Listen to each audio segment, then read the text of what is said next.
Assalamualaikum warahmatullahi wabarakatuh. Di sini saya akan menjelaskan tentang prosedur UKOM dari tahap 1 sampai tahap 3. Saya terlebih dahulu akan menjelaskan tahap 1 dulu. Di sini saya akan menjelaskan tentang prosedur membantu pasien untuk PAK atau PAP. Yang pertama, salam. Yang kedua, memperkenalkan diri. Yang ketiga, memastikan identitas pasien. Yang keempat, menjelaskan tujuan dan prosedur. Yang kelima, menanyakan kesiapan pasien. Yang keenam, izin mencuci tangan dan menjaga privasi. Setelah itu kita menggantikan pasien memakai selimut mandi. Setelah itu kita ambil underpad dan taruh di bawah bokong pasien, meminta pasien untuk sedikit mengangkat bokong. Setelah itu ambil bispot untuk digunakan untuk PAP, taruh di bawah bokong pasien, meminta pasien untuk mengangkat bokongnya. Setelah itu kita tunggu pasien sampai selesai PAP di luar ruangan. Setelah pasien memanggil karena sudah selesai PAP, kita bersihkan menggunakan kapas dari atas sampai anus. Setelah itu kapas yang telah untuk dibersihkan bisa ditaruh di bengkok. Setelah itu kita bisa ambil bispotnya, ditaruh di bawah tempat tidur. Setelah itu kita ambil underpadnya. Habis itu tutup kembali selimut mandi. Habis itu evaluasi dan melepas handscoon. Prosedur mencuci rambut. Yang pertama, kita ucapkan salam. Yang kedua, perkenalan diri. Yang ketiga, memastikan identitas pasien. Yang keempat, menjelaskan tujuan dan prosedur. Yang kelima, menanyakan kesiapan pasien. Yang keenam, izin mencuci tangan dan menjaga privasi. Setelah itu kita memakai handscoon dan menyiapkan baskom dan gayung. Setelah itu pasang handuk di bawah kepala pasien. Setelah itu miringkan badan pasien. Setelah itu pasang talang di bawah kepala. Habis itu kita menyisir rambut pasien dari bawah ke atas. Sambil menyisir, kita sediakan bengkok untuk menghilangkan kotoran yang ada di rambut. Setelah itu kita siram memakai air bersih. Setelah itu kita berikan sampo. Setelah kita menyampokkan pasien, kita bisa membersihkan sambil mengelus-mengelus menggunakan kapas. Setelah itu bilas menggunakan air bersih. Setelah itu mengambil talang dan mengelap rambut pasien menggunakan handuk. Setelah dilap memakai handuk, bantu pasien untuk bangun dari tempat tidur atau duduk di atas tempat tidur.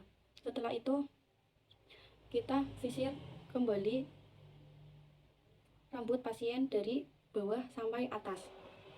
Setelah disisir, kita bisa mengeringkan rambut pasien. Setelah itu evaluasi tindakan dan melepas handscoon. Setelah itu menjelaskan prosedur tentang oral hygiene. Yang pertama, salam. Yang kedua, memperkenalkan diri. Yang ketiga, memastikan identitas pasien. Yang keempat, menjelaskan tujuan dan prosedur. Yang kelima, menanyakan kesiapan pasien. Yang keenam, izin mencuci tangan dan menjaga privasi. Sebelum melakukan tindakan, kita terlebih dahulu memakai handscoon. Setelah itu, kita mengambil handuk kecil untuk ditaruh di dada pasien. Setelah itu, kita menanyakan pasien ingin gosok gigi sendiri atau dibantu oleh perawat. Jika pasien memilih menggosok gigi sendiri, kita membantu mengarahkan sikat gigi yang benar. Setelah selesai sikat gigi, ambillah gelas untuk kumur-kumur pasien. Setelah kumur-kumur selesai, bisa ditaruh di bengkok. Setelah itu kita taruh bengkok yang kotor dan ambil handuk kecil. Setelah itu evaluasi dan mencopot handscoon.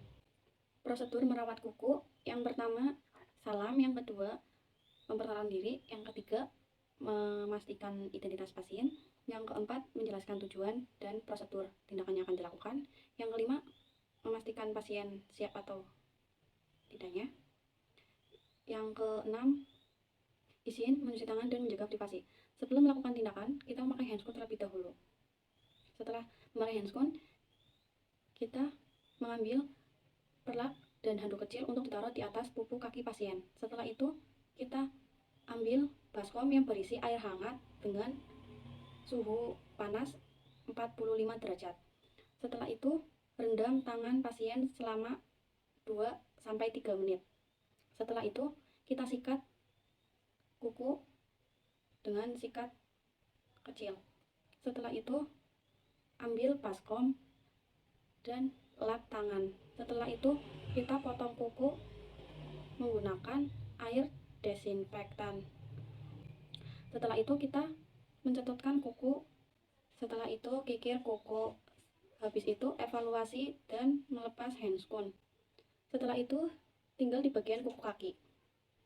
Ambil baskom berisi air hangat dengan suhu 45 derajat. Setelah itu taruh di atas tempat tidur. Untuk kaki direndam.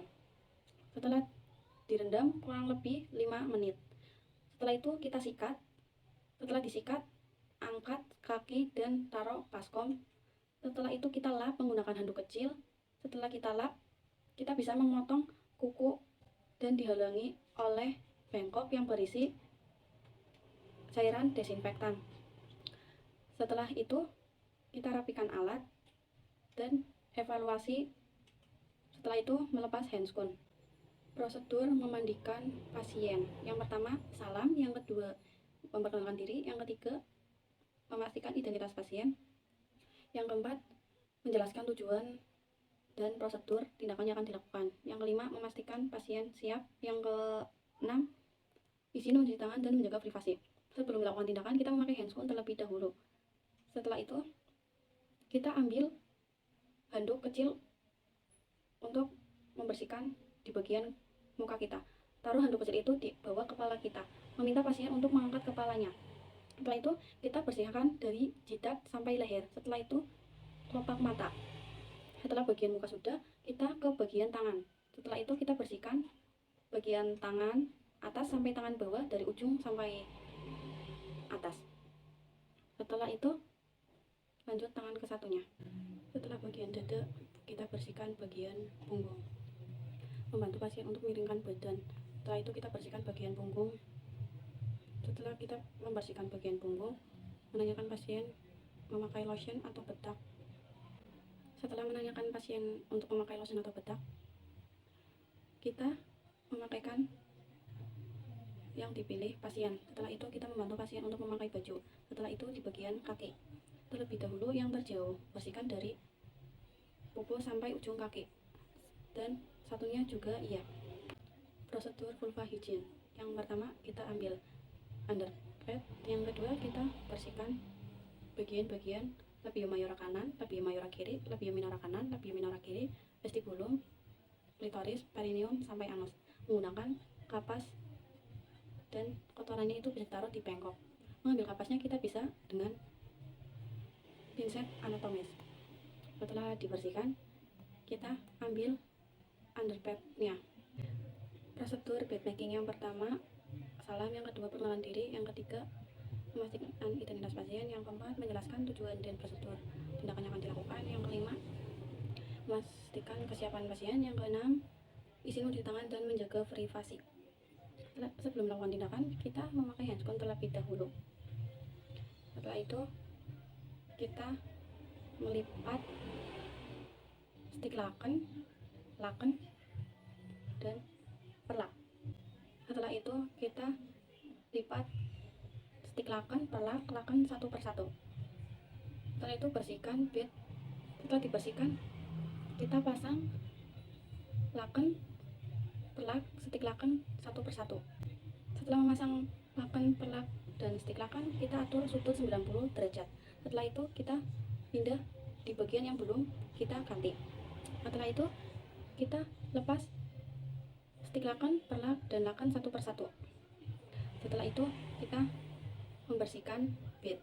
Setelah itu kita pasang laken, perlak, dan stik laken. Setelah selesai semua memasang perlak, stik laken, dan laken, kita mengganti sarung bantal terlebih dahulu. Setelah sudah mengganti sarung bantal, kita bisa taruh bantal di kepala pasien, meminta pasien untuk mengangkat kepala. Setelah itu evaluasi dan melepas handscoon.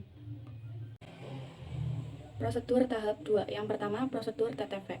Yang pertama salam, yang kedua perkenalan diri, yang ketiga memastikan identitas pasien, yang keempat menjelaskan tujuan dan prosedur tindakan yang akan dilakukan, yang kelima menanyakan kesiapan pasien, yang keenam mencuci tangan dan menjaga privasi. Setelah mencuci tangan, memakai handphone sebelum melakukan tindakan. Setelah itu, ambil termometer untuk mengecek suhu pasien, taruh di ketiak pasien, dan meminta pasien untuk mengempit ketiaknya agar termometer tidak jatuh. Setelah itu, mengecek tensi darah pasien. Setelah mengecek tensi darah pasien, mengecek nadi pasien selama 1 menit dan pernapasan selama 1 menit. Setelah itu, ambil termometer di ketiak pasien, dan setelah itu, evaluasi dan mencopot handphone. Prosedur kompres hangat. Yang pertama, salam. Yang kedua, perkenalan diri. Yang ketiga, memastikan identitas pasien. Yang keempat, menjelaskan tujuan dan prosedur tindakan yang akan dilakukan. Yang kelima, menanyakan kesiapan pasien. Yang keenam, izin mencuci tangan dan menjaga privasi. Setelah mencuci tangan, kita memakai handphone terlebih dahulu sebelum melakukan tindakan mengompres hangat. Setelah itu, ambil baskom dan isikan dengan air hangat suhu 45 derajat. Setelah itu, ambil handuk kecil dan kenclungkan ke baskom yang telah diisi air hangat. Setelah itu, peras dan taruh di jidat selama pasien masih merasakan panas. Setelah selesai panasnya turun, ambil kompres hangat, dan setelah itu evaluasi dan mencopot handphone. Prosedur kompres dingin. Yang pertama, salam. Yang kedua, pengenalan diri. Yang ketiga, memastikan identitas pasien. Yang keempat, menjelaskan tujuan dan prosedur tindakan yang akan dilakukan. Yang kelima, menanyakan kesiapan pasien. Yang keenam, izin mencuci tangan dan menjaga privasi. Setelah mencuci tangan, memakai handphone sebelum melakukan tindakan. Setelah itu, ambil baskom dan diisi dengan air dingin. Setelah itu, ambil handuk kecil dan penclungkan ke baskom, lalu peras. Setelah itu, kita taruh di bagian yang nyeri. Tunggu sampai bagian nyeri enakan. Setelah itu, kita ambil. Setelah kita ambil, evaluasi dan mencopot handphone. Prosedur Kirbat S. Yang pertama, salam. Yang kedua, pengenalan diri. Yang ketiga, memastikan identitas pasien. Yang keempat, menjelaskan tujuan dan prosedur yang tindakan yang akan dilakukan. Yang keempat, menanyakan kesiapan pasien. Yang keenam, izin mencuci tangan dan menjaga privasi. Setelah mencuci tangan, memakai handphone sebelum melakukan tindakan. Setelah itu, ambil kirbat es dan diisi dengan es batu. Setelah itu, kita taruh di bagian yang bengkak selama 5 menit. Setelah itu, ambil kirbat es dan evaluasi dan mencopot handphone. Prosedur buli-buli panas. Yang pertama, salam. Yang kedua, perkenalan diri. Yang ketiga, memastikan identitas pasien. Yang keempat, menjelaskan tujuan dan prosedur tindakan yang akan dilakukan. Yang kelima, menanyakan kesiapan pasien. Yang keenam, izin mencuci tangan dan menjaga privasi. Setelah mencuci tangan, kita memakai handphone terlebih dahulu sebelum melakukan tindakan. Setelah itu, ambil WWZ dan diisi dengan air panas. Setelah itu, tutup dengan rapat dan dikantongkan dengan kantong WWZ. Setelah itu, kita taruh di bagian yang nyeri. Setelah selesai, ambil WWZ dan evaluasi dan mencopot handphone. Sebelum melakukan perawatan jenazah, menelpon dokter untuk mengabarkan bahwa pasien mengalami penurunan kesadaran. Setelah itu, dokter akan datang dan memeriksa pasien. Setelah dokter sudah mengatakan pasien meninggal, setelah itu menemui keluarga pasien dan memberitahu bahwa pasien telah meninggal dunia, dan menanyakan apakah ingin melihat sebelum melakukan perawatan jenazah. Prosedur perawatan jenazah. Pertama-tama kita memakai handphone. Setelah itu, kita melepas perhiasan berharga bila ada di tangan jenazah. Setelah itu, masukkan ke dalam kantong kuning. Setelah itu, bersihkan area muka jenazah, tangan, sela-sela tangan, kaki, dan sela-sela kaki. Setelah dibersihkan, kita memakai tali untuk kepala, tangan di bawah bokong, di tekukan kaki, dan di jempol kaki. Setelah itu, kita tutup dengan tape, mencopot handphone. Prosedur tahap 3. Yang pertama, memakai handphone. Setelah itu, memakai sarung tangan karet. Setelah itu, pisahkan alat steril dan karet. Alat steril menggunakan air klorin dan air. Perbandingannya 1:9. Direndam selama 30 menit. Setelah itu, yang karet kita rendam pakai air sabun dan dibilas dengan air mengalir. Setelah itu kita sikat dengan bersih. Setelah itu kita bilas. Setelah kita bilas, kita bersihkan. Setelah kita bersihkan, kita sterilisasikan di alat.